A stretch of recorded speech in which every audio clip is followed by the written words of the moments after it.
বঙ্গবন্ধু হত্যাকারী বজলুল হুদার পরিবার এমন একটা তথ্য ফাঁস করলে যা শুনলে আপনিও রীতিমতো অবাক হয়ে যাবেন।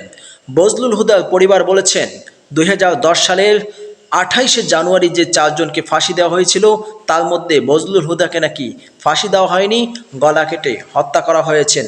আর সে হত্যাকারীও নাকি স্বৈরাচার শেখ হাসিনা নিজেই।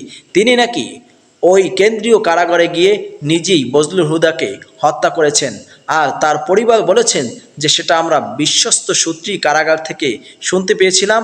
আমাদের হাতে যখন সেই লাশ হস্তান্তর করেছিল তখন তার প্রমাণও দেখেছিলাম, কিন্তু আমাদের কাছে তখন কিছুই করার ছিল না। আর এই প্রমাণ হিসেবে তারা এখন এই ভিডিওটা সামাজিক যোগাযোগ মাধ্যমে ছেড়ে দিয়েছেন। আর যাতে আমরা দেখতে পেলাম যে পুরো গলাটাই সেলাই করা আছে। আর যদি কাউকে ফাঁসি দেওয়া হয় তখনও তার পুরো গলাটা কখনো কেটে যাবে না।